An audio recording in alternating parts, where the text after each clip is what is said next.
Hey guys, this is Brooke Lewis Bellis from I Murders and Slime City Massacre, and you're listening to the Don't Go Out There horror movie podcast.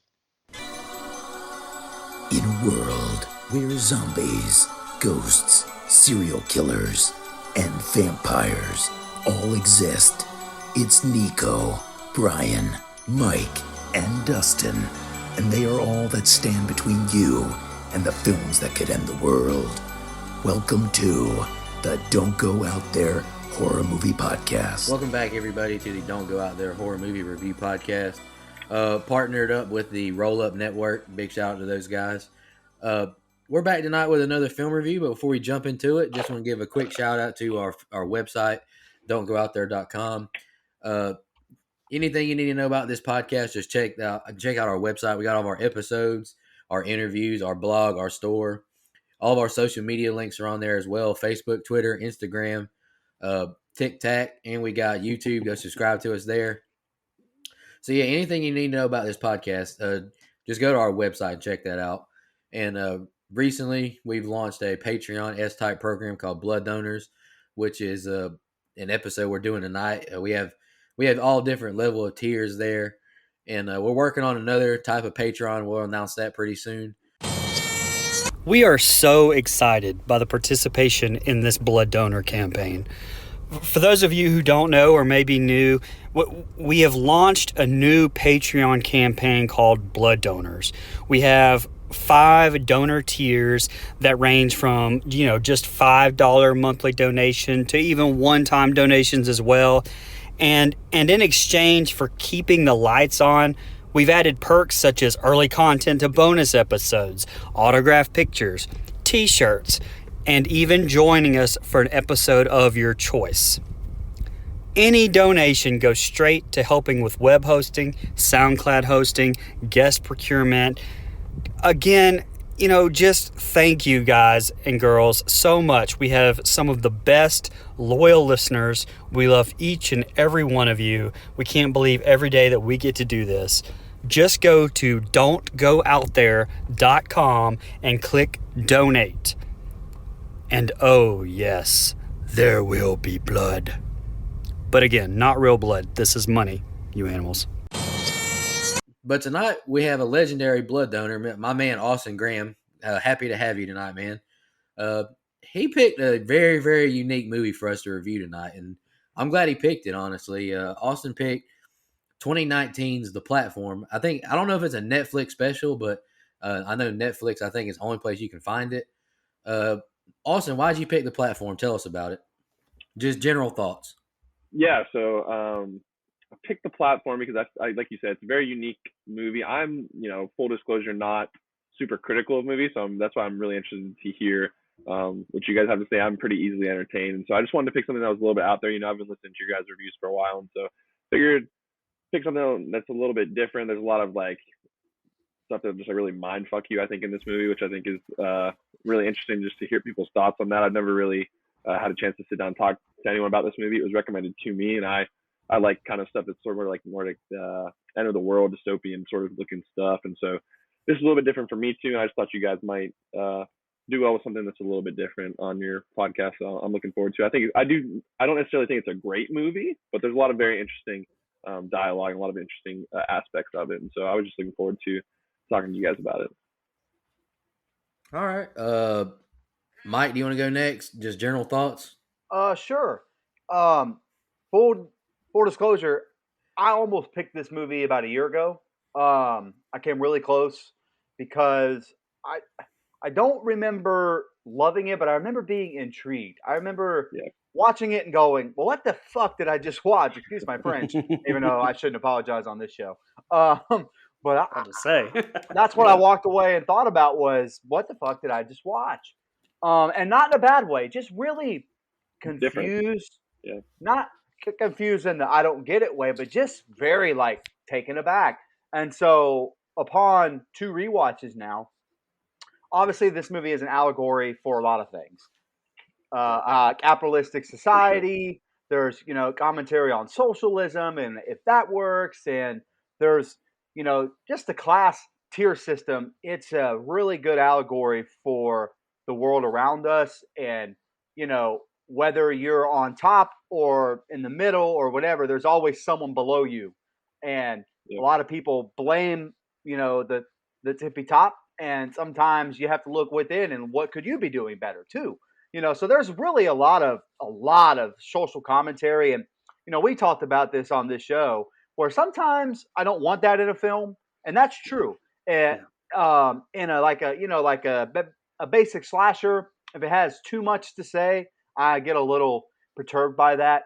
But this movie is a complete political allegory from the very beginning to the very end. And so I'm fine with that in that case. And I think this is an interesting film. I think the gore is tough to watch sometimes, very, very in your face. And there's scenes of cannibalism, spoiler alert, that are cringe and make me, kind of, And so all in all, I enjoy the film for what it is. It's not something I want to go back and rewatch a ton, but it is a movie I would recommend people go out of their way to watch at least one time. But you're going to have to watch it again to catch everything that they're trying to say. Also, this movie has some great characters just along the way. Just, I think, some really good character acting work from, and again, it's a foreign film. So the English dub on Netflix is terrible as far as the dubbing. Yeah. The lips don't match with the words, and even when you put the subtitles on, they're not speaking the right thing, and it's just there's probably a lot that's lost in translation. So you got to go watch the one that's not English dub with just English subtitles. Is the way that I watched it this last second rewatch. But I'm looking forward to breaking it down.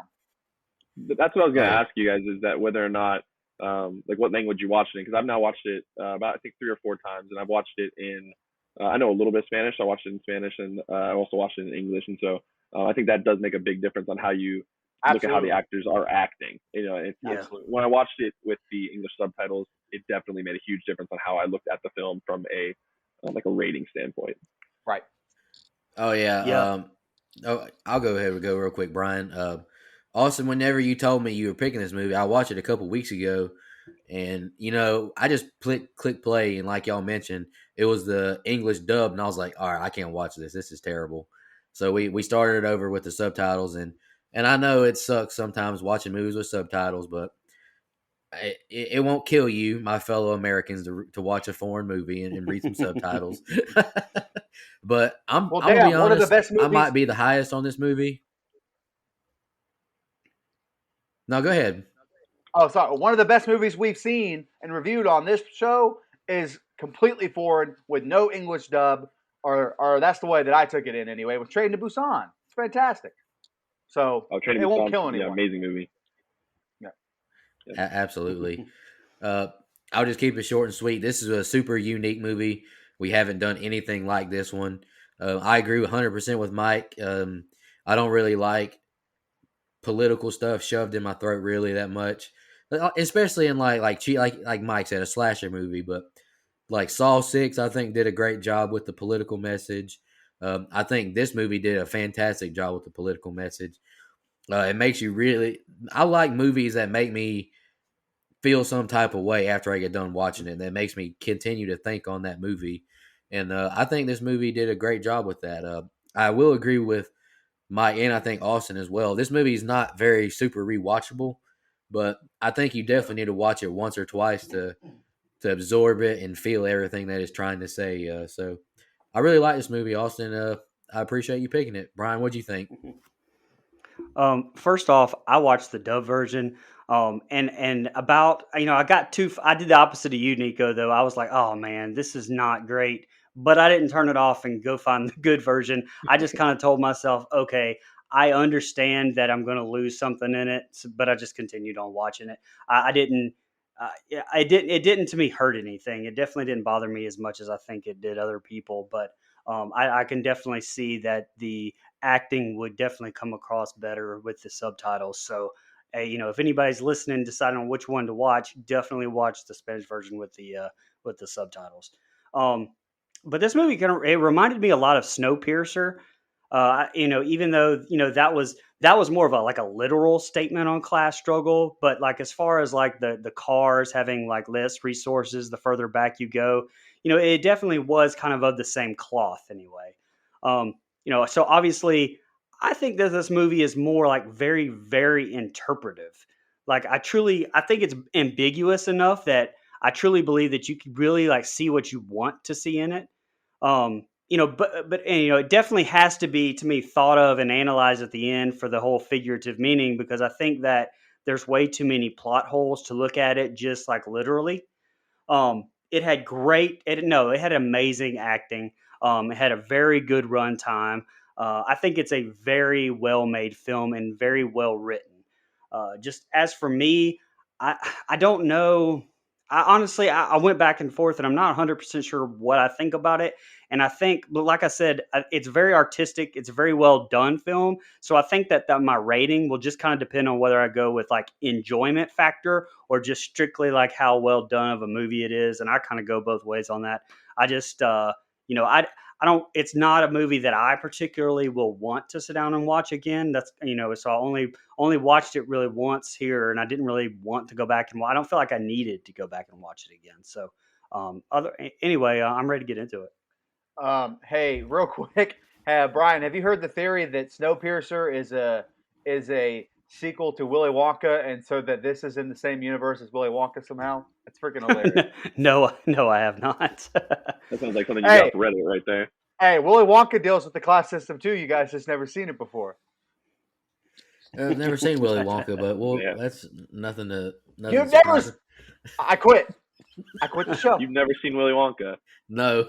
Guys, I've enjoyed. Guys, I've enjoyed this run. I really have. It's been a pleasure. Wait, what? All the movies? Podcast, yeah. All the movies that he watched or hasn't seen, and Willy Wonka is the one that knocks you off and makes you quit. Classic. Yeah, man. It's a classic. He never watched Back to the Future. Oh, that one made me mad too. By the way, I mean, get me wrong. I got a couple more I can name that can make me mad. But I just want to say, Brian, I'm glad you brought up the fact that the acting in this movie is so good. It's awesome. I listened to Dead Meat's podcast about this as well, and they made a great point with saying it was kind of hard to connect with them at first because I'm not familiar with these actors and actresses. Because like for example, Scream.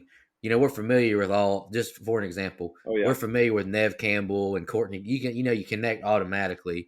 Or even a movie that we didn't like as much, Skeleton Key, Kate Hudson, Gina Rollins. You connect with them. These people, they had to suck me in a little bit, but great job. But before we jump into it, I will say one more thing. This movie was very hard to do scene by scene on because it stays in basically one room. Yeah. I mean, even if you change levels, it's the same room. You're just a little further up or down.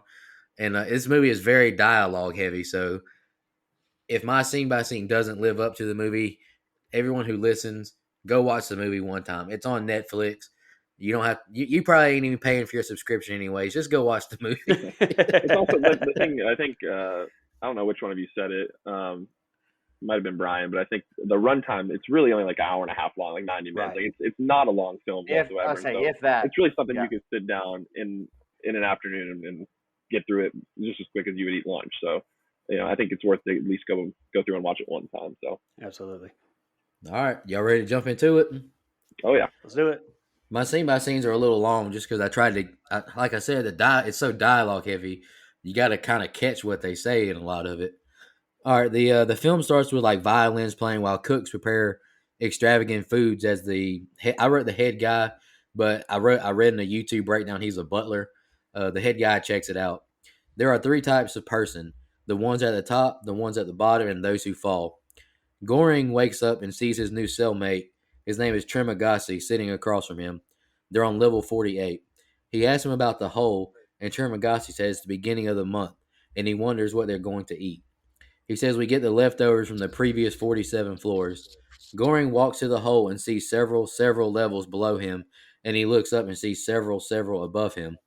Goring introduces himself, but Tremagasi asks him to stay on his side of the cell. He asks for his name now, and he says, yes, we should know each other's name. We should know each other's name. We'll be together for a long time. He asks Tremagasi what the hole entails. He tells him it's for eating. He says 48 is a good level. He now tells Goring there will be fewer people below them soon. He tells Goring not to talk to the people below or above, and they're on a level for 1 month exactly. He's done answering questions because he says speaking tires him. Trimagasi sets up by the hole. The red light turns off and the green turns on. The platform descends with the food. Trimagasi begins to chow down. Goring says it's disgusting, it's all leftovers. Trimagasi is excited there's wine left over. Goring grabs an apple to keep for later. The room gets hotter and hotter because he kept the apple after the platform descended. The food is only yours while the platform is there. Flashback to Goring interviewing to join this prison. He asks if the one item he brings can be a book. Once he's in, he can't leave until he served his time. He joined so he could read his book and quit smoking. He says after 6 months he'll get a diploma. Lights out time. Goring looks down the hole and he's told to step back as the platform flies up back to the top.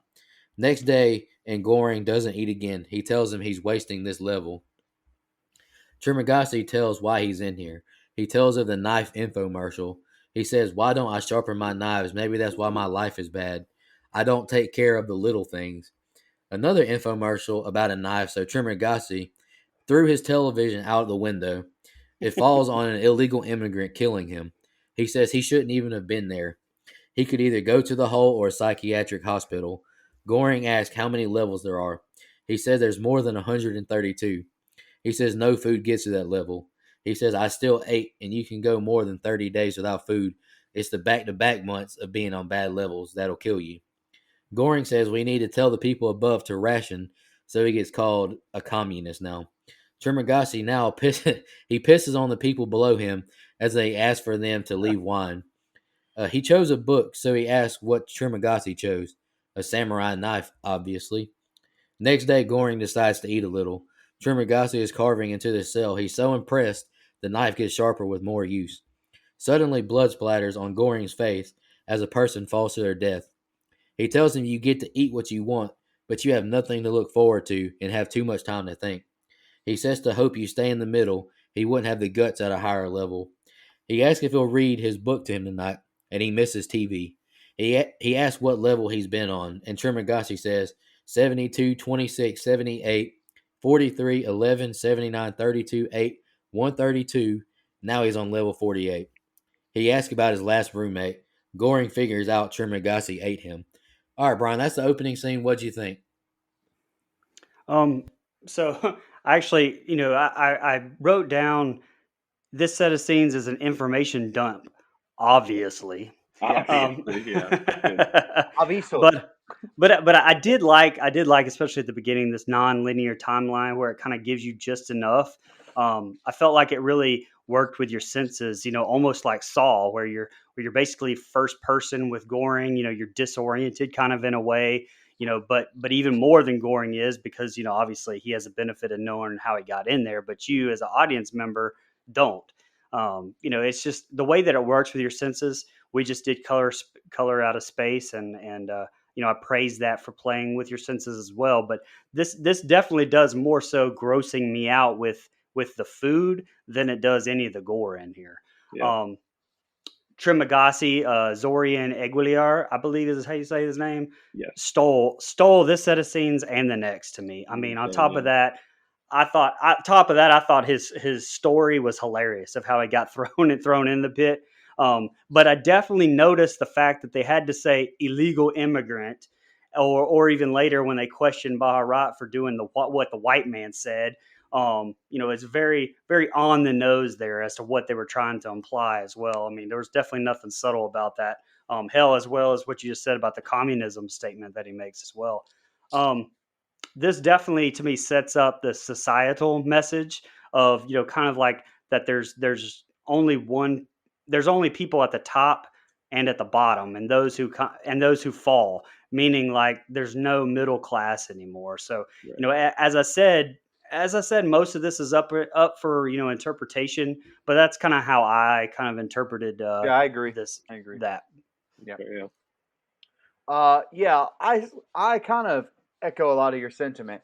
For one, the acting in this opening set of scenes is phenomenal. I love how they kind of open it up and it looks like a gourmet kitchen, and you're kind of like taken aback a little bit by that. Like, You're what am wondering where I the film's about to? gonna go from there. Yeah, like what am I about to watch? And so you get into the cell. Look, you said it best. Termagazi steals this set of scenes.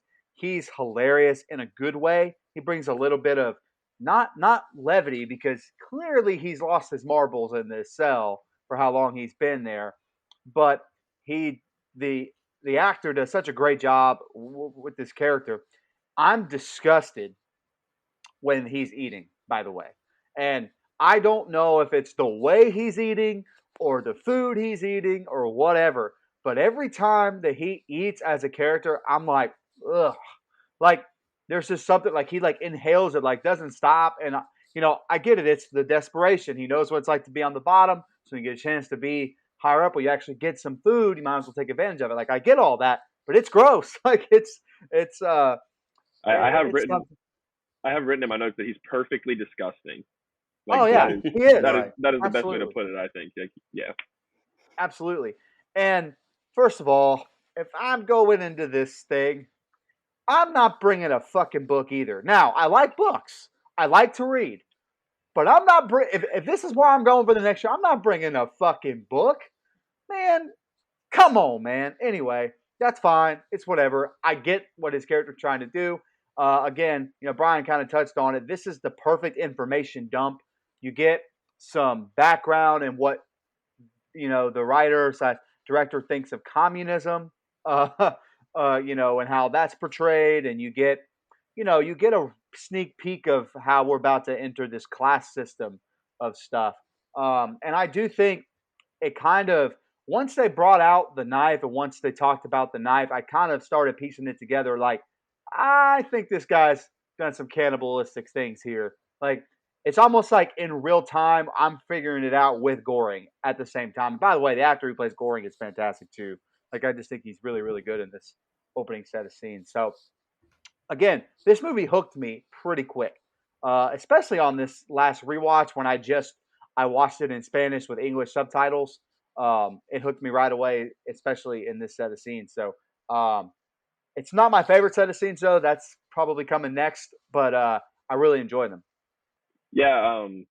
It's there's so much foreshadowing that goes on in these few scenes, and I really like the way that is shot. And like Nico said earlier, the entire film is shot basically just in one room, and so there's not much that they can really do with that, and so it's very very dialogue heavy. I thought it was really interesting too at the very beginning of the film when we're waking up with Goring and he doesn't really know what's going on, neither do we, and then Trimagasi's sort of giving us information piece by piece, and he's eventually like, I'm not going to give you any more information, so you give me more information.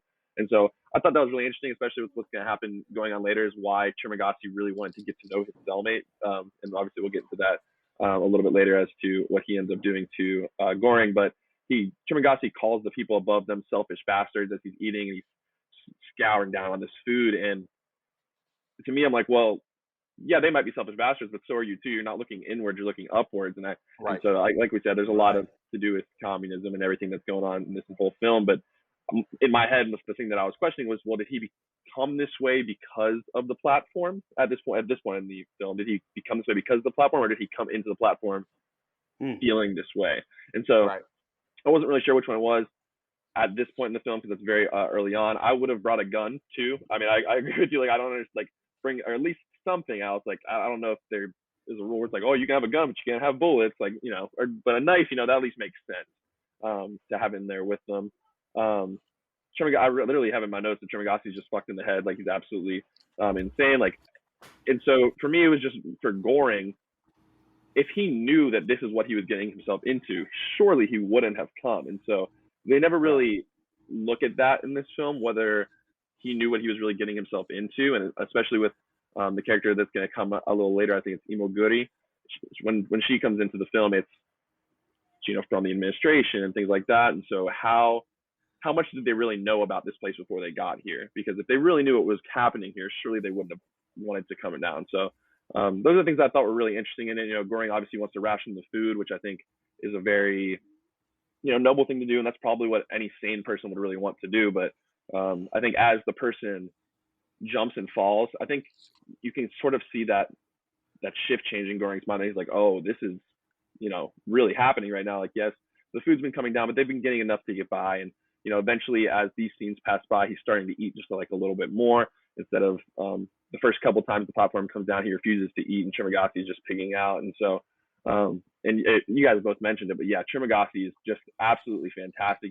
He makes you, the actor just does a fantastic job. And like you said, he did feel these first few scenes. He makes you hate him, but also you're so intrigued by his character that you want to see what he does next and what he has to say. And so, yeah, I really love these few scenes. Like you said, it was a lot of information. It's kind of hard to dump a bunch of information into the first few scenes of this film. Like we said, it's only 90 minutes long. We did praise it for that, but at the same time, you've got to get a lot of information and very, very quickly about what's happening. So I think they did a good job at that. It was a lot at once, but it was kind of a necessity if you're going to keep the runtime down. So all in all, it was a good base for the film and what was going to come next. So. And you touched on Imajuri just a little bit. You brought up her working for the administration, but obviously, I mean, you're exactly right. Obviously, she didn't know what she was getting herself into either. I mean, She was wrong when she said that it only had 200 levels, unless that was some reason why she lied to him about it. There's no reason that I can think of or find. So obviously, there's some sort of disconnect, and they never explain that. But yeah, you're absolutely right. I'm glad you brought that up. Yeah, I think that's sort of part of the charm, I think, a bit of the movie, that even when it's over, and it's as much as the first time I watched it, it frustrated me so much that I didn't really get a full story of what was actually happening. But the second time, because I knew that was coming, I appreciated it a little more, where I was just like, okay, like there's some things that they leave to your imagination that you just kind of have to figure out. And so I think if you do watch this movie for the first time, it can be a little frustrating for those of us that have only watched it once. But the second time and third time going through, I sort of appreciated that a little bit more, how they just sort of leave that up to you. So. Oh, I love that they leave a lot of this stuff ambiguous. Because if it almost makes it creepier, or creepier is not the right word. It makes it more terrifying on a humanistic level. Like, do we get a neat story? No, not really. But we get a story, and we get a quote unquote message. I know that was not intended there, but also this director, and I know this was a play at some point, like a short play, and they kind of stretch it out to a full length movie. But this is clearly a shot at capitalism here in the first 25 minutes. Whether you did agree or disagree is really irrelevant to the point, but it's clearly a shot at a capitalistic society. Whether that's good or bad, I don't know, but I picked up on that like that. Well, but like I said, though, I think that's up for interpretation, like to the point to where I think, like, you guys talked about earlier, not really liking political statements too much in the movies, and I'm with you, but I think this is so ambiguous that it's like, if you are looking for that stuff, he takes shots, like you just said, at everything: capitalism, socialism, religion. I mean, it has religious implications. I mean, it's everything. It's any way that you would like to take it, you can. Which is, I've never seen a movie like that before. Right. Like, if somebody's going to make a political statement, they're gonna, okay, I'm Republican. I'm gonna put it, I'm capitalism all the way across the board, and I'm gonna shove that down your throat in this movie. But I've never seen a movie where it's like, you could be any, any political platform, any religious platform, any, whether you're communist, socialist, like they take shots at all of it, which is it's almost like it's a humanistic thing, not a class or a socialistic thing or whatever, political thing. And I've never seen a movie like that. Oh, and that's what I said in my open. It definitely takes shots at every way to do things, whether you live in a capitalistic society, socialism, communist, or a religious-based society. Because again, we're about to get into stuff, do you believe in God and all that stuff, pray for this, like there's some shots across the board at everything of maybe we need to look inward and realize, the way we're living, just kind of, some inward perspective. So I agree with you, Brian. Yeah, I think Nico sort of touched on it a little bit earlier in his open, where the difference, I think, in this film and a lot of other films is that this film is entirely based on those things. And even though it's not just one thing, it's all of those things. And so when the entire film is based on that, it's a lot more interesting to us than just having a political message just sprinkled in there on top of all the other dialogue and all the other points of the film. Whereas the point of this film is to get that, message out there. And so that base of the film is what makes it a lot more interesting to me, at least. Yeah, absolutely. Agreed. All right, the platform descends and a woman, Miharu, sits there. She's looking for her little boy. He tells Goring to eat and not worry about her. She kills her cellmate each month to try and get reunited with her son. He tells him he didn't eat his roommate. He finished his sentence. A person fell down lower and they ate his flesh. The platform descends with Miharu, and the people below grab her and attacking her. Trimagasi tells him to jump. It's not that far. She killed the man and gets back on the platform. He reads the book out loud tonight.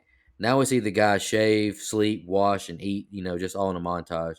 He tells Goring to pray if he's religious. Tomorrow they get moved to a new level. He says next month is his second to last. He asks if he believes in God, and I thought this was a great line. He says this month, yes. Next day, Goring wakes up bound in his bed and gagged. They're on level 171. He tells him hunger makes us all madmen. It's better to eat and not be eaten. He won't mutilate him at first. Fasting is bearable the first week. They hear screams above them from people finding out which level they're on. Man, that's powerful too. We see two people fall to their death. He says he isn't a murderer, just a frightened man. The platform arrives and there's no food. After 8 days, he'll cut off little bits of flesh to eat, and he'll do his best to treat the wounds. He says he isn't responsible for Goring's death. All the people above him are. A montage of Trimagasi reading, washing, as Goring screams and shouts as he's bound in his bed. The time has come, my little snail. He says he holds him responsible, not the people above or the administration. He tells Goring he's well purged now. He now cuts his leg, but Miharu attacks him from behind with a wine bottle and then slices his throat. She now cuts Goring free and gives him the knife. Goring crawls over and stabs him over and over, killing him. Goring wakes up and sees Miharu eating off Trimagasi's flesh. She offers him some and he eats it. She now brings him some water. He asks what her boy's name is. She walks away and descends on the platform again. Cut back to the top with the boss investigating whose hair is in the dessert. We now see maggots eating on Trimagasi's flesh, as Goring does too. Now Goring sees him and says he didn't treat him the way he would have. It's like I listened to, like I said, Dead Meat. They called it his apparition. I'm going to call him that too. Now Goring sees him and says he didn't treat him the way he would have. He says we're the same. Both of us are murderers. Goring says speaking tires me. Goring dreams of a woman on top of him kissing him and they make love. He wakes up to reality and it's a puppy. He has a new cellmate, Imaguri, and her puppy, Ramses. He says it wasn't wise to bring a sausage dog into here. It's more sausage than dog. I thought that was a funny line. She says people have asked to bring several different things here, and like they mentioned earlier, like different kinds of weapons and all that. He asked how she knew his name. Flashback to when she questioned him during their interview. She says, once you go in, you can't smoke anymore. He asked if these pauses are a part of the interview. Do they make you uncomfortable? She asked. She asked his favorite food, and he says, escargot. She says, we prefer to call it a vertical self-management center. She tells him there are 200 levels. He says there's not enough food. She says there is if everyone only ate what they needed. He says change never happens spontaneously. Maybe that's why you're here, she says. The platform arrives and he begins to eat. She makes a plate and feeds her pup. She tells him, I eat one day and the dog the next. She tells him no one under 16 is here when he asks about the child. The platform leaves and she tells them to eat their rations to the people below. And they say, screw you, basically.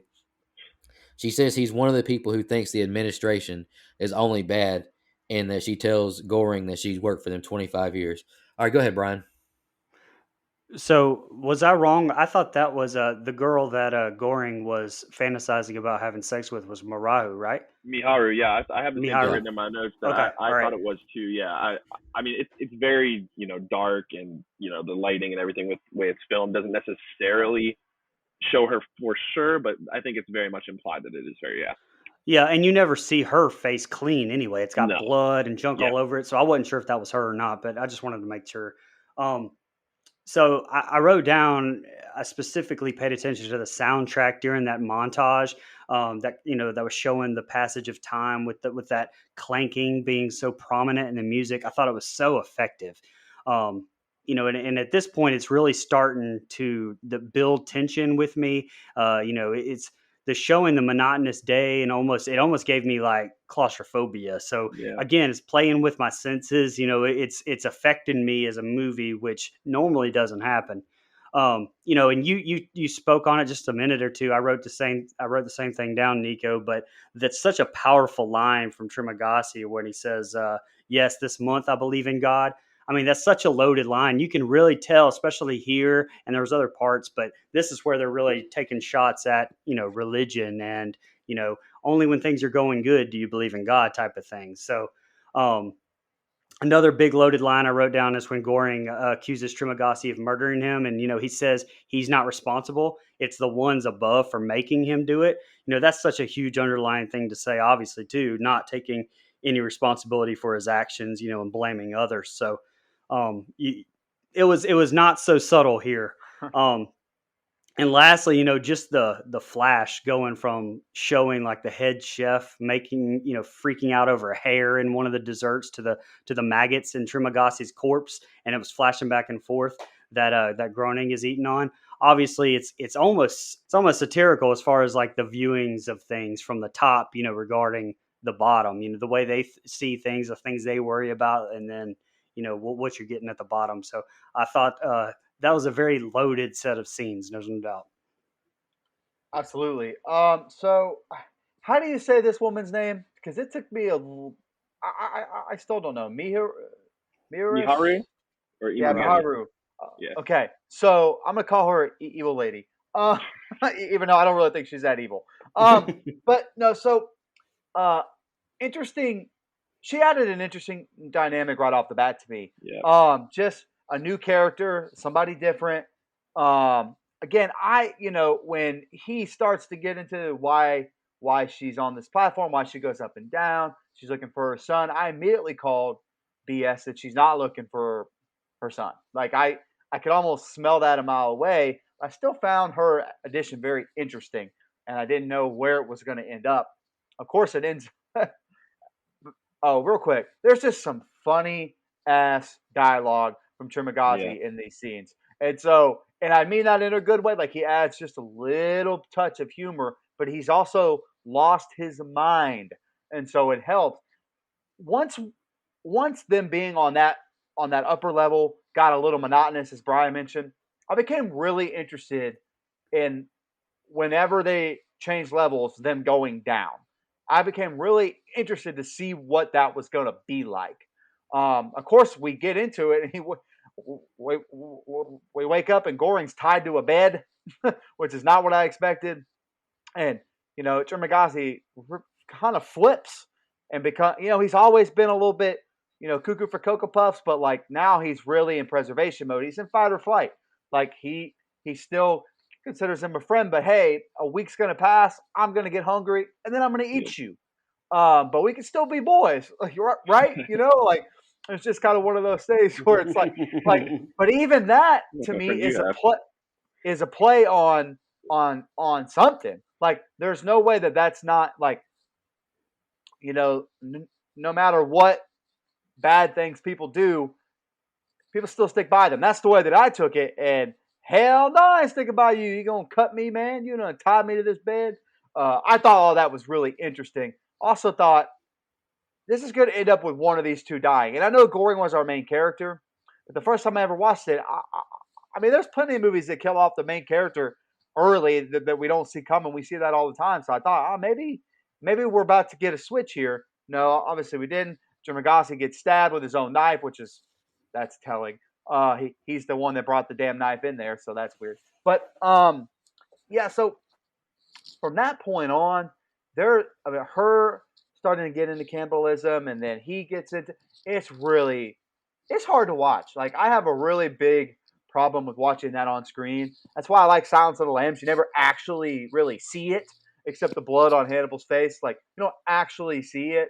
Here you really see people eating people, and that turns my stomach, and very few things do that. Um, I thought, it was very interesting, and Brian mentioned it, and this is one of my favorite scenes in the entire film is the back and forth with the top chefs getting mad about this hair in the food to Goring eating maggoted skin. I mean, the contrast there is it's a stark punch in the face with reality.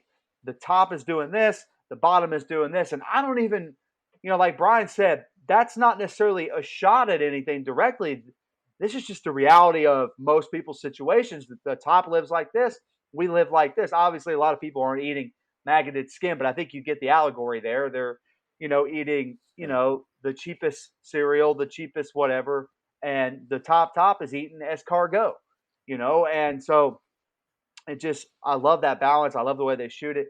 And then, um, so you get into Imaguri, who I think is probably my least liked character in this entire film. She's kind of a bitch, and I know she's sick, and she entered this thing willingly to try to see if what they were doing was right. To me, that's another shot. That's another shot at people that kind of like even in like religious sects or any kind of cult like thing where if you're on the inside, you're behind the message. Once you leave the cushiony, lavish lifestyle that you had and you get an outside perspective, you see how the inner workings really work here. I think that was very, very interesting. Like, oh, you guys aren't rationing this food like we think that you guys do. You guys, it's a dog-eat-dog world out here. You're eating as much as you can while you can to survive. And that's not the way the system is supposed to work. And I do think, she kind of bought into their own message. Once she realized the message is garbage, she kind of flips mentally and doesn't want to be there anymore. And so I think that's I love that it's the same woman that interviews him in the beginning. I think that's really interesting. So I love this set of scenes. I think it really kind of it's less information dump and it just kind of turns the volume up a little bit. So I really enjoy them. Right. Hey, Austin, before you go, Imaguri's character reminds me of like a show I watch, Undercover Boss. It's like they always disguise the boss and they want to send whoever the boss is into, the bottom tier jobs or whatever. And I swear it seems like every episode is surprised that they have no idea how their company actually works.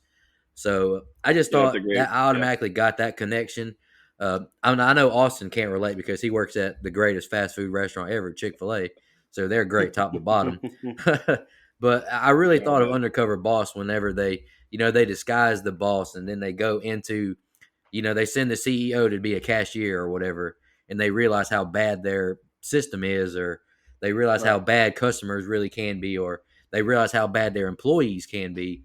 I really got that connection with her because she really didn't know that things were this bad inside of this cell or whatever. But go ahead, Austin. Yeah, these are definitely my favorite scenes from the film.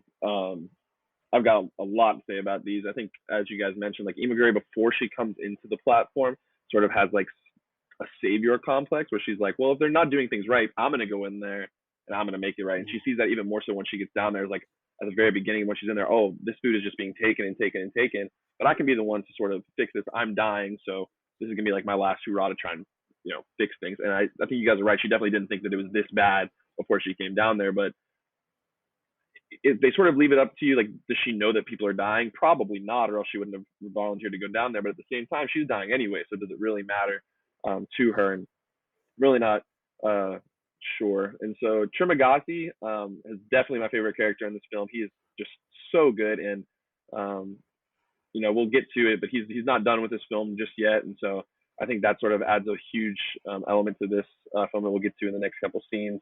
And I think that you could have seen a main character switch, as you mentioned, but the way that Goring sort of evolves throughout this film, I think, is very interesting, and you wouldn't have necessarily seen that with Trimagasi.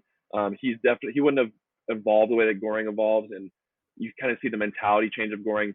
He's still the same guy and still has nearly the same goals, but the way that he sort of, spoilers, sacrifices himself at the end in some way, I don't necessarily think that he would have done that at the beginning of the film, where he would have just tried to survive. And so the character building also is really interesting in this film, because it is just two people per level. And so the way that they sort of, bring like people like Miharu in by having her come down the platform. And so they're trying to give us a little bit of this like film building and world building, even though you're only really seeing two people per level. And so also one thing that Nico didn't necessarily mention in his rundown of things is that Trimagasi sort of implies in a way, and maybe this was just me picking up on it, that he didn't necessarily eat his cellmate, but rather that from before Goring, rather that someone fell and they ate him together. And so I feel like that's sort of right important to mention. Yeah, montages in this film also are really big. I think there's like 3 of them or maybe 4. And so you see a lot of back and forth what's going on above the levels, and then what's going on at the levels. And so like you said, thought that was really interesting. Another thing that I noticed during this film is that in the first couple of scenes, Trimagasi mentions that that Goring doesn't have the guts to survive on those bottom levels. And then once Goring gets set free of the bed, he just stabs him completely in the stomach. And I don't know if that was on purpose or not, but I found that to be really interesting, because I remember that dialogue when it went through. It's like, you don't have the guts to do this, and then he's just completely stabbing him right where his guts are, right in the stomach. And so I really liked that. Yeah, that was a really interesting piece of dialogue, and I don't know if it was purposeful, but I mean, he was already slit in the throat, so maybe he was just taking out that anger. Obviously, he's been laying in this bed for 10 days or whatever it was at that point, 8 days. And so I just thought that stabbing him right in the stomach just was like that earlier dialogue was foreshadowing. And so I really liked that. Same thing with the dreams of sleeping with Miharu. Why would he want to sleep with her? I mean, obviously, he's a guy who's been down here for 2 months now, or however long it was, without a woman. And so she's the only one that he's seen, so maybe that's it. But they sort of imply that there's some sort of connection in some way between Miharu, especially because he saved her.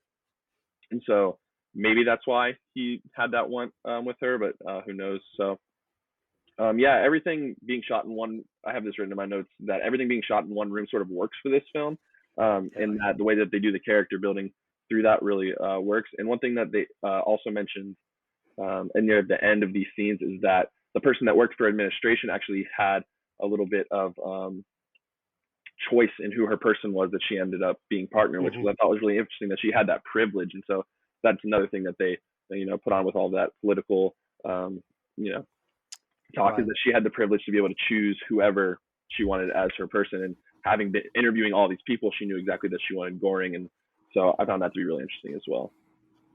Yeah, and you kind of brought it up, but Goring's character arc is very interesting, and especially at this point, because in this point, I mean, it's gone by very fast, but it did a good job with those montages of showing the passages of time. So you knew that it had been a while, but I mean, you saw him turn into basically what she was when she came in there, very wanting to change everything to Trimagasi. Basically, he was, and then back again,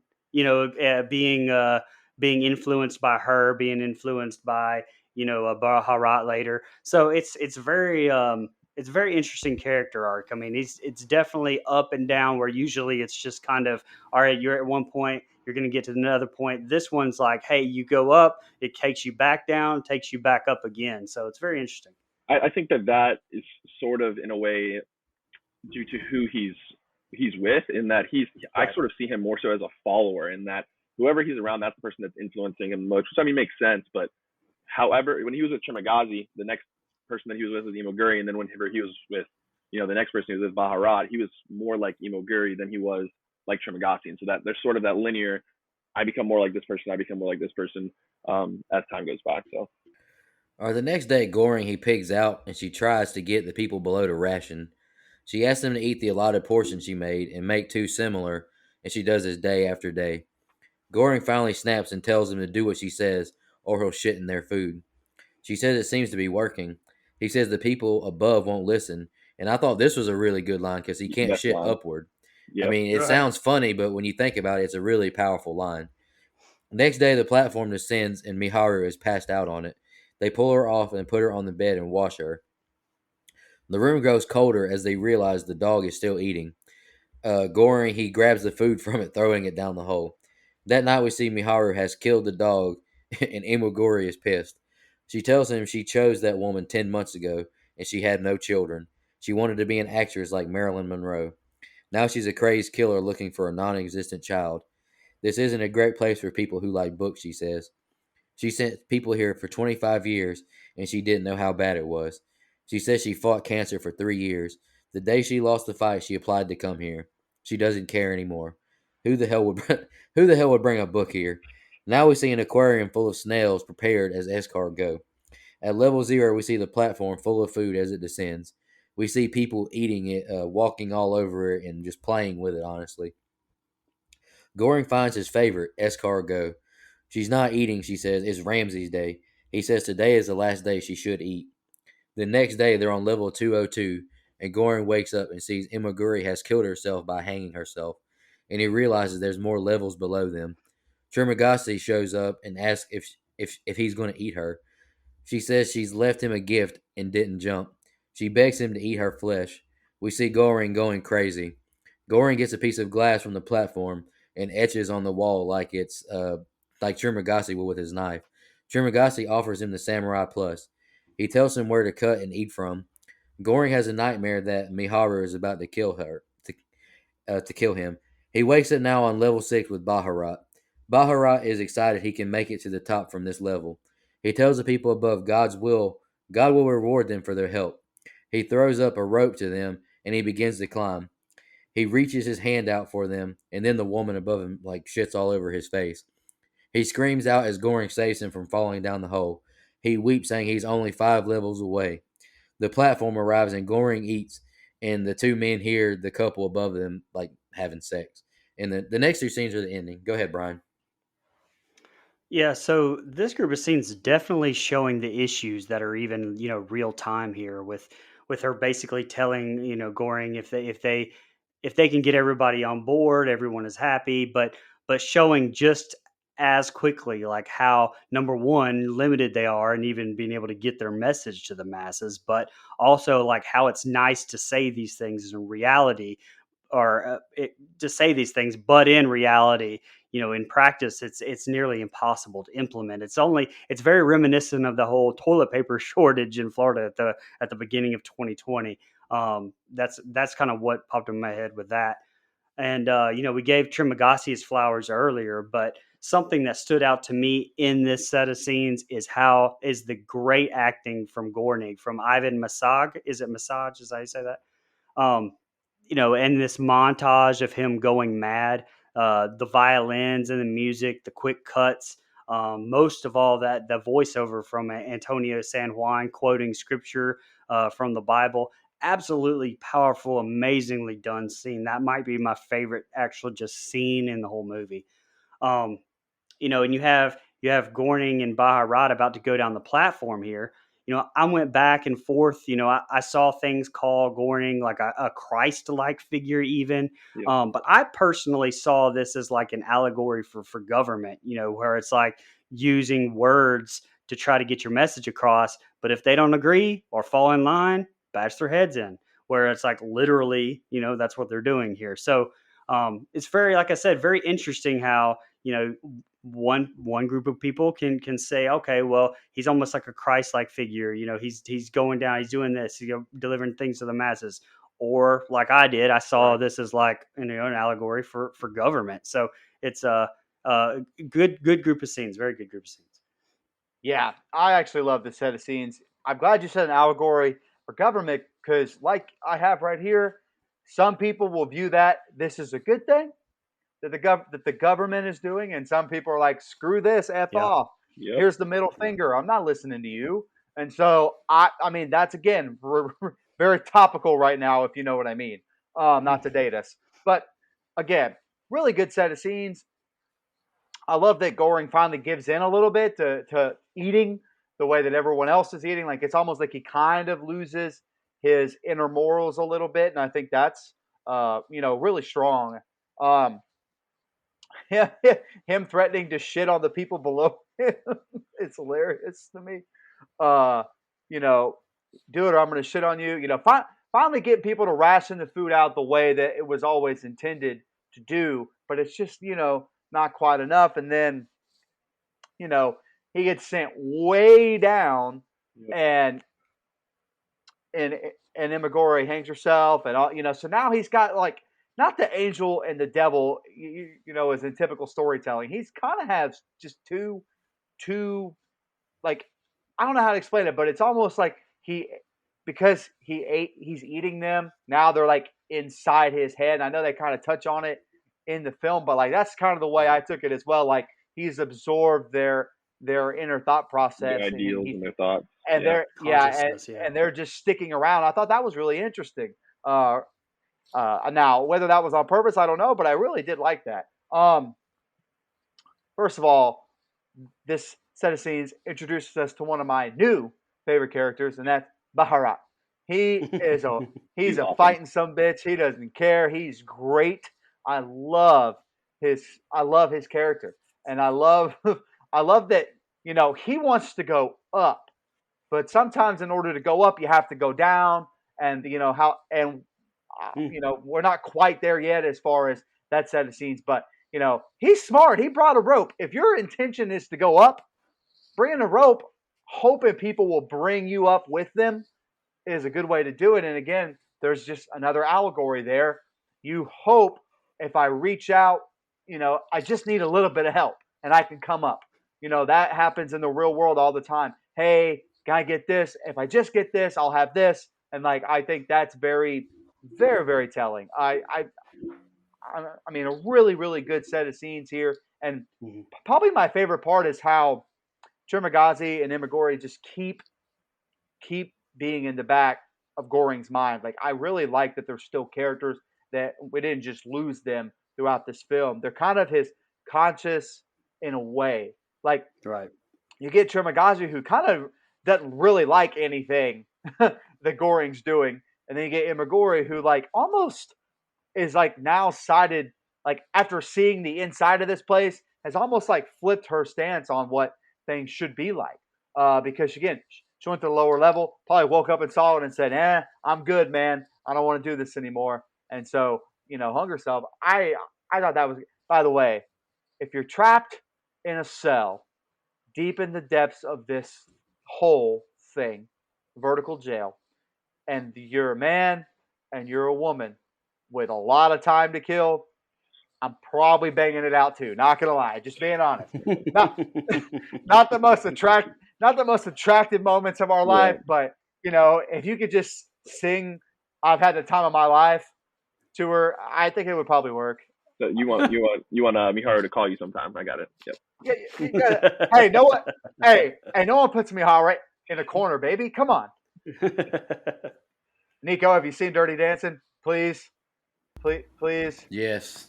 Oh, thank God. That's a win. There you go. Okay. But yeah, she actually could call me sometime. I mean, in the one scene that I think he's fantasizing about her, I know we already talked about it, but all right, okay. Not so much eating the flesh. Go ahead, Austin. Yeah. This set of scenes has the best dialogue in the film. Nico said it, but because I can't shit upwards, you see, I laughed probably. I had to pause the movie. It was so funny for me. And like you said, there's definitely an allegory there as well, where it's, I mean, you guys even just talked about how it's a lot easier to go down than it is to go up, and that's just like real life. It's a lot easier unless you have help, and so she says that also Imoguri, that she wants to convince them to ration the food rather than force them, and he says that just doesn't work. Like, I've been here now, I've done this for 2 months, like this is your first time here, and it's just impossible to convince someone. You have to use force. And so I thought that was really interesting about how I don't necessarily think that Goring would have felt that way if he wouldn't have met Trimagazi. Maybe if he would have had her first, they would have tried something different together. But he didn't, and so the way that he was changed was really, really interesting. Another, Imoguri has a lot of very good pieces of dialogue that work with the film. As someone that works for the administration, the people that put all this together, and as someone that did that, she has a very helpful side of things where she's giving us a lot of information through the things that she says. And, they talked a lot about spontaneous solidarity. That was like one of the main topics that her and Goring talked about while they were together. And I think the moment that I knew her mindset changed from that, wanting them to choose to share food is when she said, spontaneous solidarity covered in shit. Like, yeah, we're going to get this solidarity, but like, are we getting it really the way that we should, the way that we want it? And obviously when she tells them who the hell would bring a fucking book in here is a great line. Really love that. Also, she says that, but at the same time, who would bring a fucking dog?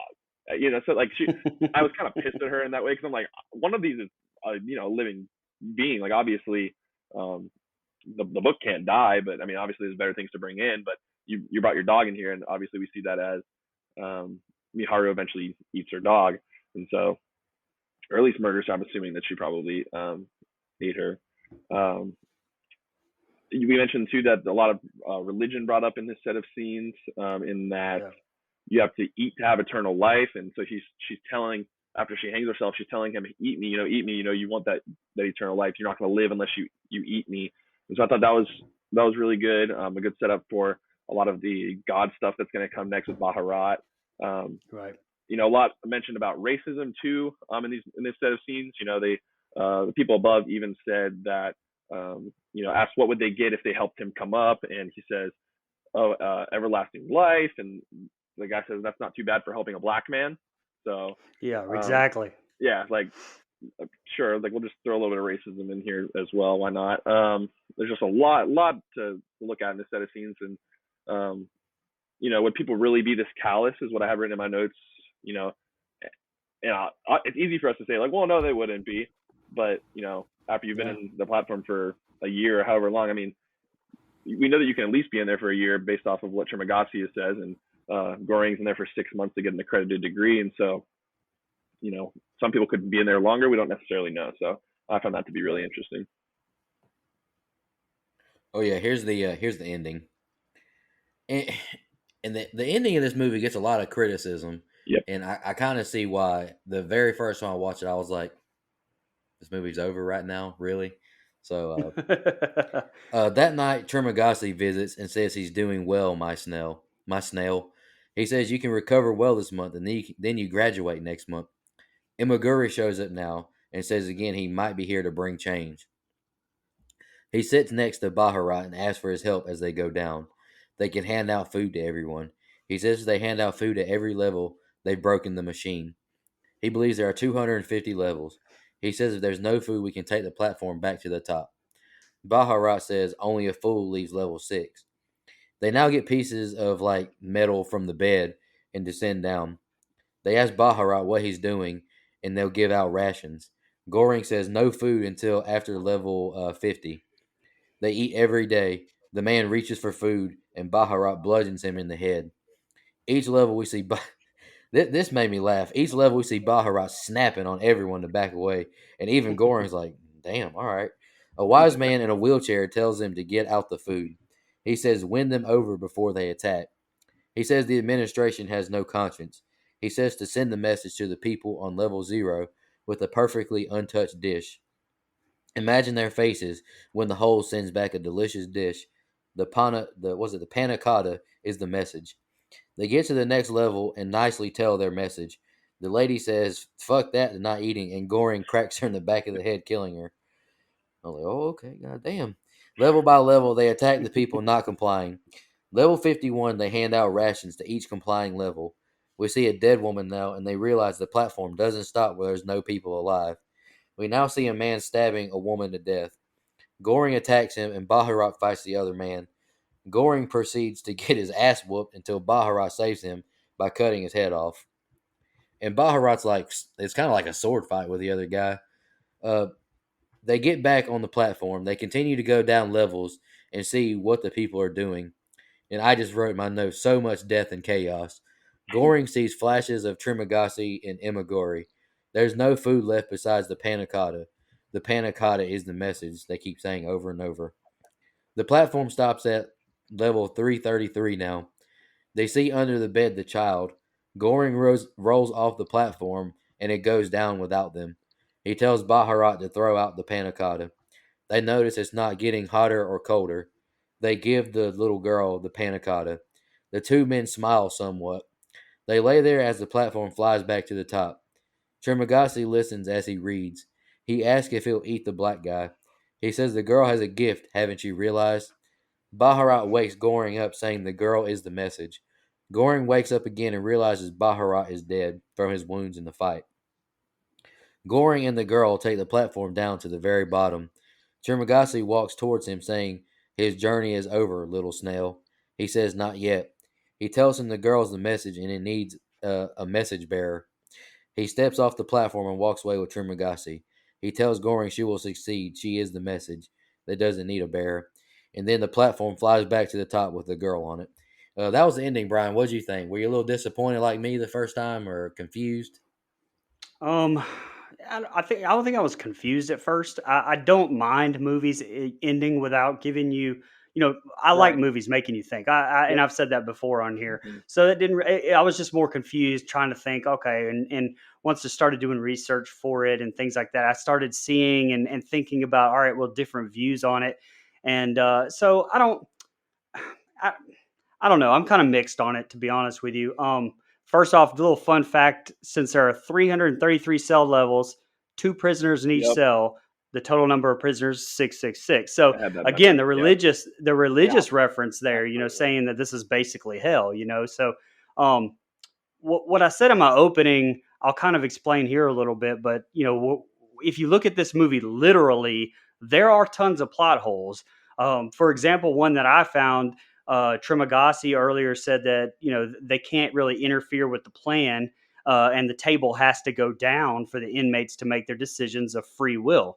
So what Goring and Baharat do to me is illogical, because like the film basically forgets the rules and the principal rule basically that it sets up for you at the beginning, and just kind of lets them go, lets them do it. So doesn't punish anybody, doesn't kind of lets them go through the whole thing. And I don't know if I went a different route with this, or a weird route or whatever, but I think is because the way my mind works sometimes, especially for movies that I want to like, if I find a plot hole, I'll try to kind of explain it in my own head, Mhm. and like explain it away. And so I kind of think that maybe Goring like imagined the girl, like, and I think that he like really just died on the table, on the platform. That's the kind of way that I took it, because it makes no sense for the girl to be there at all. I mean, if it's taken at face value, this girl is Maharaj's daughter, although she said son pretty clearly earlier, I believe. Yep. She did. But earlier, Amaguri said that no pregnant woman could clearly or could enter the pit. The girl's underage, so she obviously wouldn't be admitted to the pit either, as she made that pretty clear. But yet the girl's got she's got clothes on that fit her. Kind of implying that they put her there almost. I don't know. She couldn't have, and to me, she couldn't have been raised there, because she was like 7, 8, 9 years old, and Trimagasi, I guess, implied that nobody had really been there that long. I wouldn't think so. I guess what I came up with is that she just really never existed, and that he just kind of died on the platform trying to do his thing. Overall, I think I would have liked the ending in the entire movie probably more without the little girl there. I get the message could have been taken, to imply that like letting the higher ups know that more people suffer in there, and that might change their ways, but it doesn't really make the logical sense that like I personally needed it to. And I didn't really want to have to explain it away. I guess that's what I'm saying, the way that it did. So, like I said, I had mixed feelings on the ending. Yeah. Mike, before you go real quick, Sure. that, Brian, that makes a lot of sense to me. Actually, I didn't really even think about that until you said it, but I think that maybe if that is the case, that, he did die on the platform, that he did just imagine the girl, and that's why he was, so happy, and maybe the girl is the pina colada, and like the pina colada is still there, and so maybe that is what still went up. The pina colada could still be there, because there is no True. point, I don't think, in the film where they show it No. getting ruined. It's still there, Right. and so doesn't necessarily have to be both of them. It could just be that you're right, he hallucinated. True. The girl's not there, Yeah. and the pina colada can still be on the platform, because they never ruined it. No one ever ate it, and so it could necessarily still be there. I'm not sure if it is or not, obviously, but that those two things working in conjunction with each other makes sense for me, at least. So Good point. Absolutely. That's a good point, Brian. So I'm glad you pointed that out, because to me it makes more sense than it being Mihiru's kid, because she clearly says son, Yep. or Trimagazi clearly says son earlier in the film, and they say son throughout the film, and so that doesn't really kind of link up in my mind, at least. So, but just to kind of, as far as this set of scenes here, I love the scene as they're going down the platform. I think, them kind of stopping. He kind of, he made Baharat made friends earlier on in his time here, and he screwed them over to kind of get to the greater message. He didn't just, again, just another social message that, hey, just because you were here with me, that, like, for now, you still have to hold up your end of the bargain. I'm not going to give you special treatment. You come with me. You be on my side. And, he kind of has to turn his back on people. Not turn his back, but for lack of better words, kind of turn his back on people he made friends with on the way up, because he's been trying to go up, notice the rope, and that group helped him up. And so, he kind of said, screw you guys for the greater good, or, what he thought was the greater good anyway. And so I love the scenes as they're going down, though, stopping, getting, wisdom from the old man to use your words instead of just hitting people with, bed frame bars or whatever that, or, bench bars, whatever those were. I like that a lot. And, when it does get violent, I think the violence is really good. And I think the fight the fight that, Goring ends up with, he's all bloodied. I love I think you're right, though, Brian. Now that I sit back and think about it, there's a really good chance that Goring died on this platform. And the rest of this film after that with the girl is in his, lucid dreaming right before he, passes, because, nothing else really makes a whole lot of sense. And again, that's on purpose. And I get the message that they're trying to, well, at least I think I do. But it's really hard to explain in words. Like, I was writing my notes and I'm thinking, how do I sum up this ending for some? First of all, if you've never seen this movie, you're going to be completely lost listening to this episode. But if I had to explain this ending to someone that's never seen the movie, what do I say? What is the little girl message for? Is it for the really corny one that the children are our future? I doubt it. That's almost too on the nose to me. Or just like, hey, look how bad people are suffering down here. There's a child. Kind of like the scene in Titanic. I have a child. Like, don't hurt the So again, just what is the message for? And I had a really hard time kind of putting that into a summary. But your idea of, okay, Goring died, he didn't make it. Baharat, he was a warrior the whole time. He kind of sacrificed himself for the greater good along with them, and they may not have made it, but his message that we all need to help each other out, or however you want to perceive that, goes up with the little girl. And I think that's really cool, man. I don't mind an ending that doesn't explain everything to me in every little detail. Like, I like a movie that can make me think. I think of movies like Shutter Island that all the clues are there, but you have to put them together yourself. Like, everything's been here the whole time. You just have to figure it out. There are major plot holes, like you said. Shutter Island doesn't have as many of those. But just as far as comparison, like, I tried to find another movie. Yeah, Sixth Sense. This has been here the entire time. Spoiler alert, if you've never seen Sixth Sense. Bruce Willis is dead, okay? Like, that's been here the whole time. So maybe that is something like that he does. That's a really good point that I never thought about until right now. So, I mean, I looked it up as a theory, but that makes more sense as you explain it. Well, I just thought it was it's also very intentionally done. It looks like, anyway, like how beaten down they show him at the end. Now, again, if that's being looked at as him being a Christ-like figure, that makes sense as well. I think so.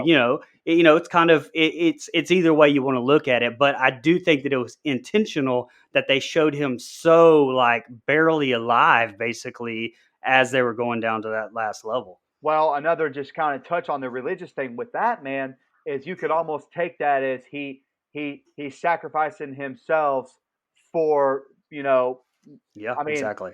For the little girl. I mean, the Jesus message is he sacrificed himself for our sins, But in this scenario, he sacrificed himself so the message could live, because it's either clearly the idea of him and her going back up on the platform, that's not happening. Right. So whatever I got to do to get the message back, I'm cool with. I think it's kind the of message being that Yeah. Holy Spirit, you know, Yeah. the message of God. So that was my sort of religious part of this, right? Is that I actually didn't see him necessarily as the Jesus figure, more so saw him necessarily like as the Holy Spirit figure, that he's dying and he's going to be the thing that's, you know, his thoughts are going to be passed on, and the Jesus figure actually this whole time we thought it was him, because they keep calling him the Messiah throughout this movie, right? Like, oh, are you the Messiah? Like Tartagossi's like mocking him in some ways, when really maybe the Jesus figure is actually this girl who's being, you know, sent up. And you know, one thing about what I thought was interesting is that in those first few scenes, you see him ask, like, what is your son's name? I don't know if this is the case or not, but maybe she didn't answer because she didn't have a son. Maybe it was a daughter, and so that's a good point. Sort of why she didn't answer. And that necessarily doesn't make sense with your theory.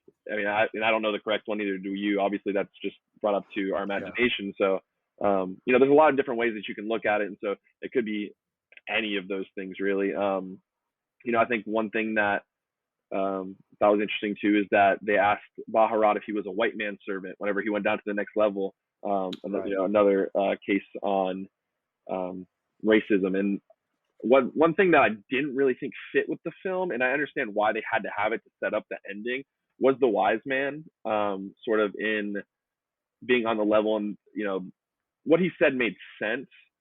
Yeah. But the fact that they just took to it so easily and so quickly that, you know, they had so much extra time on this level to listen to what this man is saying for him to convince them, and they just automatically just went with it. That didn't really make as much sense for me. You know, well, it kind of goes back to what you were talking about earlier with him being so influenced so quickly. Yeah, that's true. Yeah. You know, maybe he's just, you know, okay, sure, I'm down, let's go. Yeah, that might be true. Also, the girl that was murdered, correct me if I'm wrong, I thought it was Miharu. Was it not? Me too. It was, right? It was, I believe. That's where I took it. Yeah, because you could tell how devastated. That's what pissed her off. Yeah, it pissed him off so much, right? Okay, cool. Yeah, I just wanted to make sure. And you know, when the platform goes past level 250, everyone's just like, well, you know, how far does it go? And I've written down to like 333 levels, 666 people. You know, the devil and things like that. So I thought that was really a really good touch. He tells him at the end not to use his word again. Like, obviously, it's that was really good. And so Child goes all the way back up. Yeah, it was a good ending if you were willing to think about it. And so you have to be willing to make up your own thoughts about the way things go. And there's many different ways you can take it. So. All right, and guys. you brought up, and Austin, you brought up earlier, I kind of wanted to talk, like you said, and it was interesting because you said, like, would people be this terrible? I mean, I don't know. You'd like to think that not, because like most of these people were just in that position. They were just at a lower level for the most part. It seems like they go up and down. Like it's, you know, hey, you're going to suffer 1 month and then you're going to, you know, eat well the next month. So you would think that they would be like, all right, I know how it is. Yeah, I'm going to be it. But, you know, I mean, shit, it's, you know, we see over and over again just how in society, like how shitty humans are, just period. So, you know, it's definitely not a stretch to believe that they would be like that. Yeah, I've got two more things that I just want to touch on real quick that I thought were one thing was funny is that when you got past level 200, 250 or whatever it was, there was a person whose item was just money. And as the montage of them going down and down, he, you know, we see him clutching his money and protecting it. And then as they're going down, the money's just like floating on them, like he threw it out at them, which I don't know. I thought that was really interesting. And I didn't really necessarily think about what kind of message that's sending, but I'm sure there's something there. All right, one thing I wanted to touch on before we move on to, you know, like fun facts and fan questions was, I want everyone who listens to this episode to go to one of my favorite YouTubers, his page, and watch the Platform Explained video, because I watched it today and I like to read the comments on a lot of videos just to get people's perspective. And I want everyone to read this guy named Cliff Booth. He wrote out a very detailed explanation, or his explanation, of each character and their symbolism in society but I'm not going to read all of them because it's going to take too long. But I just want to briefly touch on his some thoughts he pointed out. He believes that it was not explained in the movie how the floor levels are assigned at the beginning of each month of the prisoners. But he says when you're new to the hole, you get put in a level where scraps will still reach you. Goring was in 48, his first month, Trimagasi 72, and Maguri 33. He also doesn't believe that the cell levels are being assigned randomly to the prisoners in the following month. He says, I think that if the prisoners do not eat or kill their cellmates, they will be assigned to the bottom levels. This is what happened to Goring and Trimagasi when they went from 48 to 171. The next, Goring ate Trimagasi and he went up to 33. My theory was confirmed when Goring and Imagori went from 33 down to level 202. Then Goring ate Imagori and he was assigned in level 6 the next month. To him, that represents that you will not be successful in the society unless you're vicious and it's a dog eat dog world, eat or be eaten. I thought that was a great point. I like that, yeah. He says this is also the reason why Miharu was killing all of her cellmates to make sure that she will always be assigned to a higher floor level every month. Then she goes down along with the platform to ensure that some food will reach her daughter in level 333. She was not actually looking for a child. She knows exactly where her child is. She never taught her daughter to consume human flesh, so she would always be assigned to the lowest level. I thought that was a great point. That's good, yeah. And one more final thing I want to touch on is they made the point that in the ending, I'm sure all of y'all noticed it, but if each individual prisoner only ate their favorite food every day, you could keep your food even if the platform went down, because the little girl's favorite was the panna cotta, and once it went down, the room didn't change temperature. So I honestly want everyone who listens to this to go to Foundflix's video and just read this guy's comment. It's a long one, but it answered a lot of questions I had. You know explains about that. Sorry, Nico, for cutting you off, but that was actually the second thing that I wanted to bring up. Is that I couldn't for the life of me think about why this kid was on level 333. If they are indeed a real person, and that makes so much sense. That obviously didn't teach your kid to eat human flesh, and that's why she's there. So that's good. I mean, that all makes sense. I mean, think about places like government or Wall Street, places like that. If you're not a lion type person, you're not killing your competition. You're not going up, and you're the one being killed. So I was honestly blown away by this guy's comment. It's got 2.4 thousand likes and no dislikes, and YouTube is the biggest app for haters. So I think that was a great explanation. So big shout out to Cliff Booth. Any more final thoughts before we jump into a couple fan questions? No. Good. All right. Sean Irwin, our last legendary blood donor, he said, this was such an interesting movie. My question is, if the mother kept going down every month, how does she not know the depths? I think she just pretended, like the guy just broke down. She's playing secrets. She just wants to feed the little girl. Yeah, I mean, she never spoke, so it's not like she was, specifically hiding that one piece of information from anyone. She just didn't feel like sharing it. She may have known the depths, and she just didn't want to share with anyone else. That was information that she thought anyone else needed to know. So, yeah. And Rochelle Mack, she commented on Instagram, this movie disturbed me, but in the best way. This is kind of a fun question. That's a really good way to put this, though. This is a disturbing movie in a good way. What would be your one allowed item that you bring into the facility with you? So that is an interesting question. Do I know? Because he brought a book, but he didn't necessarily know what was going on there. Knowing what I know now, I would definitely bring something different than. Right. Good point. Yeah. Yep. I mean, knowing what you know now, I'd definitely bring a sword or knife or something like that.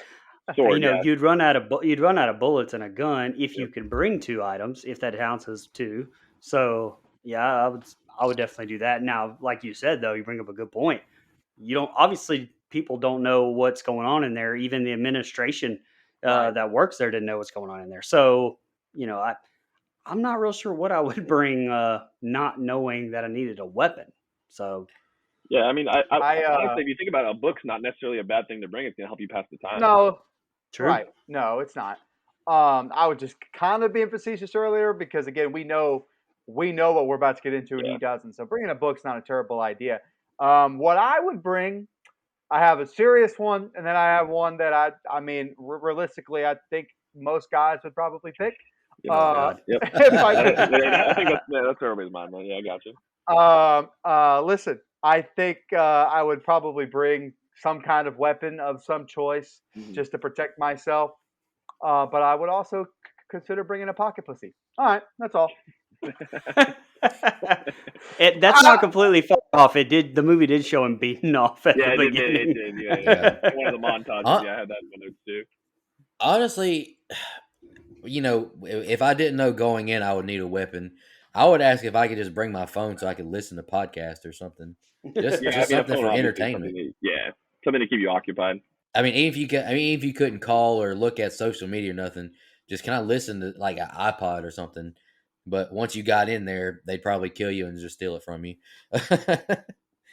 Let's just jump into quick fun facts. I only got a couple of them. We've actually read off a couple of them. Most building floors, these are all from IMDb. Most building floors are numbered from lowest to highest, from bottom to top. But the prison is the exact reverse, with level 1 at the top, the same numbering system as the circles of hell in Dante's Inferno. Inhabitants of the third circle, reserved for gluttons, are punished for their exercise, greed, and appetite above on earth. And like the prison inhabitants on the higher floors, hoard what they desire at the expense of others. I thought that was interesting. Trimagasi and Goring say, obviously, 26 times in the movie. According to Gauder, I'm going to mess this guy's name up, Gastelu Urrutia, the two prisoners sitting naked in a bathtub are the scriptwriters, David DeSola and Pedro Rivera. I think that's pretty interesting. And the last one I got is the last level is 333. According to numerology, 333 signifies answered prayers, a message from a guardian angel or an ascended master. Interesting. So if anyone's got any other fun facts, go ahead. I said all mine. So real quick, this movie, if someone else can find it, that'd be great. This is my third time looking for the actual budget, the actual number. I know it's very, very low that they had a budget for it, but this movie internationally, it made $1 million. It made $1 million or $1,090,000 116 cents, and so whatever this says, it's a very strange thing, but it's really hard to find how much money this movie actually made and what it was made for. If someone else can find it, that'd be great. Now, well, so if it was made for Netflix, then that's almost an impossibility. I'm not sure it was made for Netflix, though. I think it was just a foreign film that was brought on to Netflix, but I don't think it's a Netflix original. Okay. Netflix owns the American distribution rights. I do know that, but it's not a Netflix original movie. Right. Actually, this movie internationally is called The Hole. Yeah. And that's why throughout the film it's known or it's referred to as The Hole. And so the platform is really I think the only country it's called the platform in is America. So. Yep. Austin, any fun facts?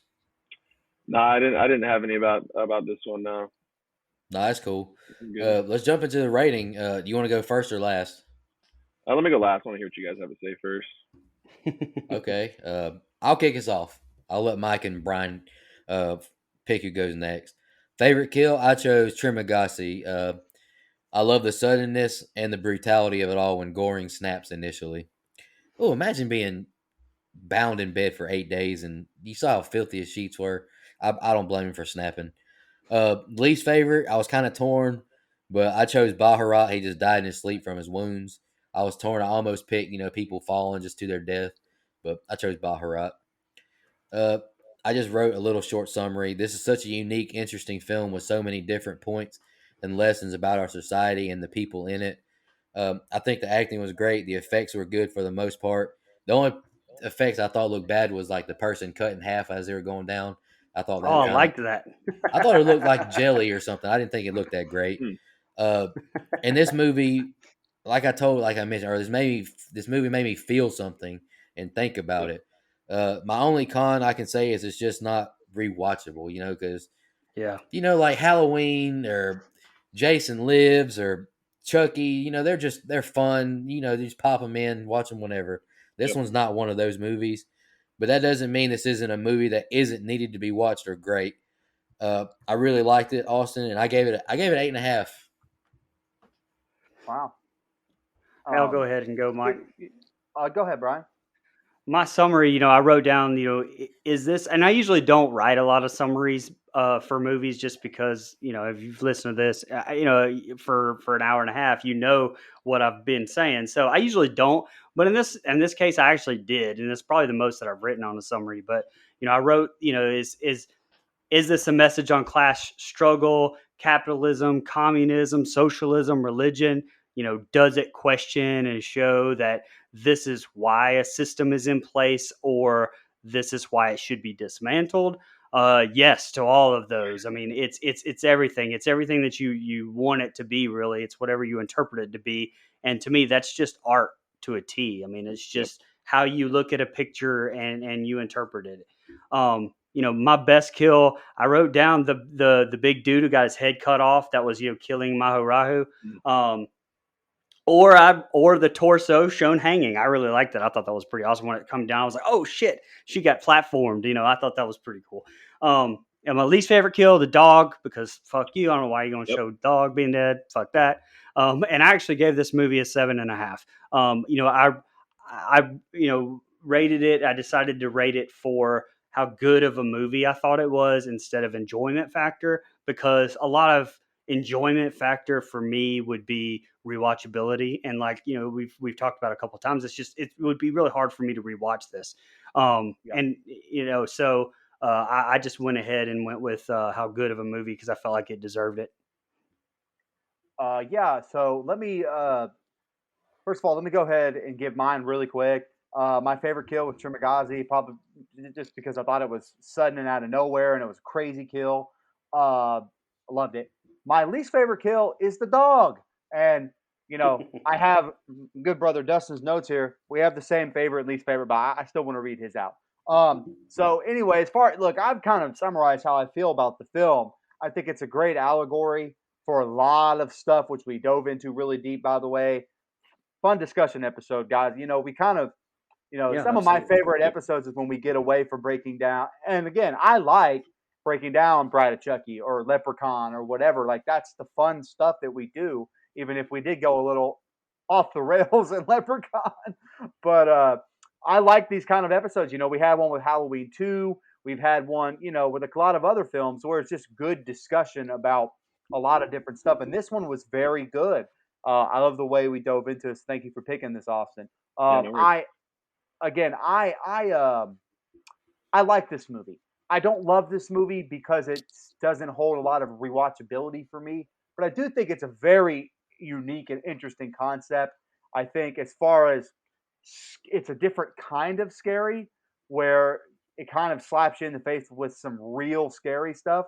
If you take it that way, if that's the way you interpret it, you could be terrified by this movie.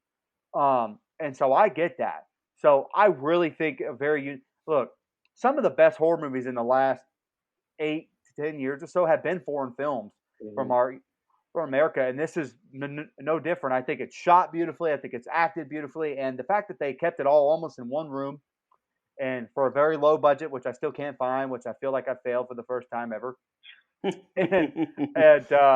It's I love the way they made this movie. Not super rewatchable though, so I kind of docked it down a little bit, but I still really enjoyed it for what it is. It's hard to make a movie like this, so I gave it a 7.5 as well. I wanted to go 8, and again, if it just had a little more rewatchability, I probably would have given it an 8, but it's not very long, which is fantastic. My 90-minute stance, this falls right into the 90-minute stance. So that freaking worked out great for me.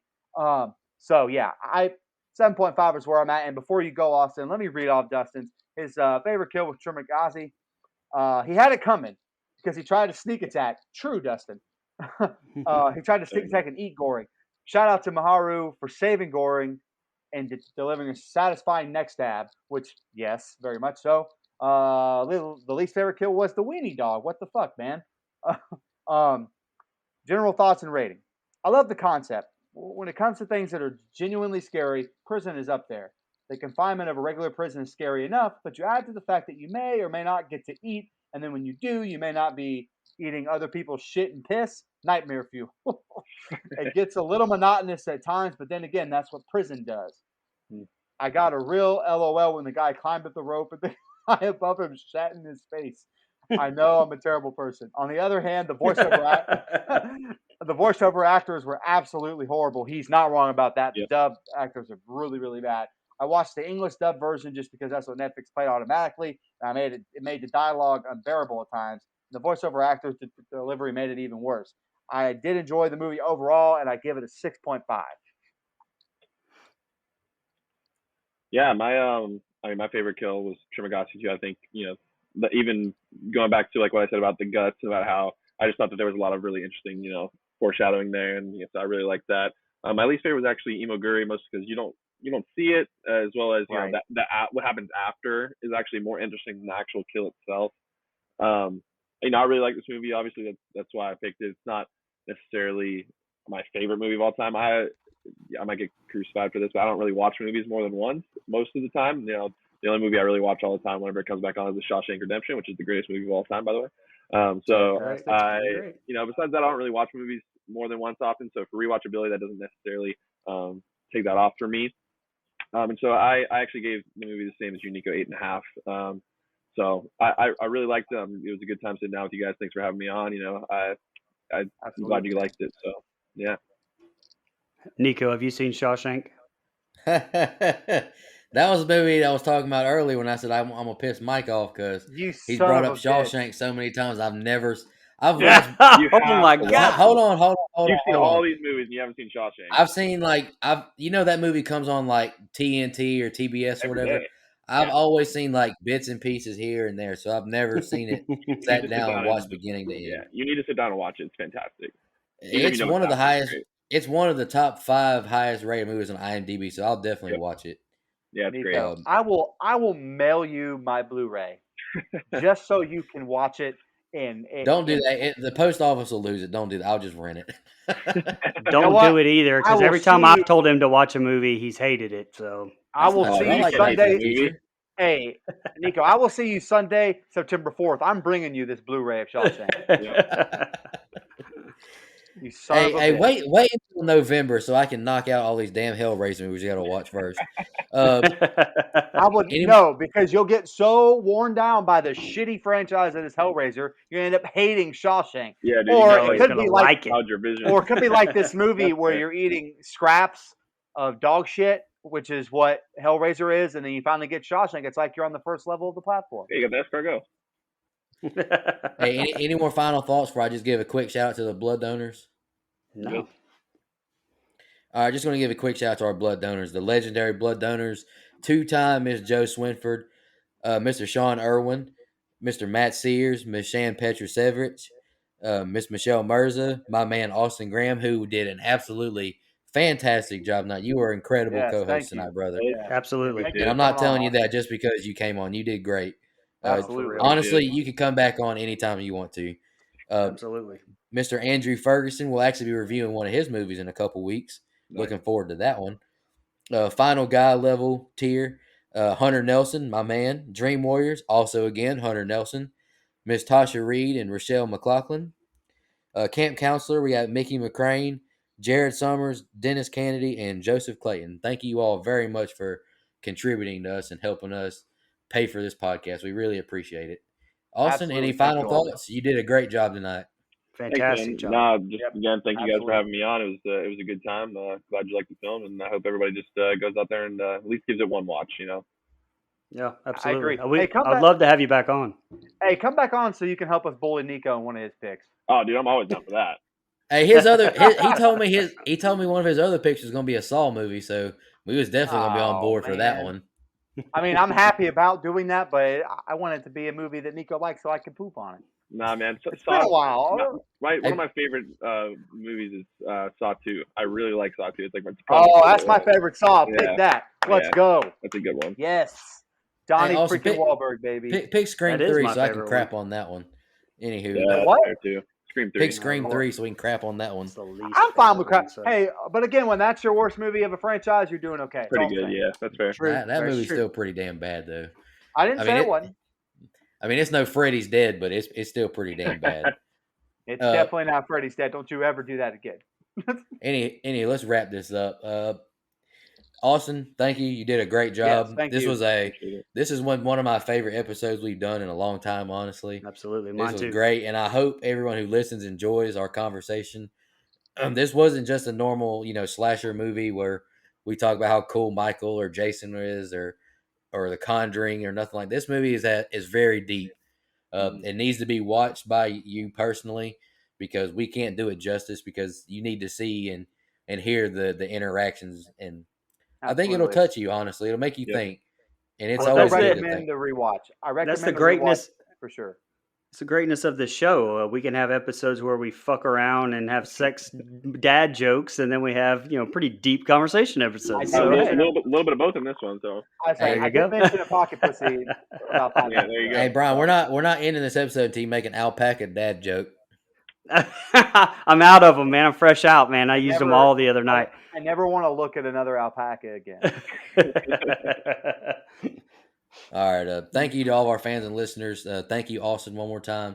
We'll definitely get you back on in the future, brother. And send us all some Absolutely. Chick-fil-A gift cards. Y'all have a good one. Just want to remind everybody.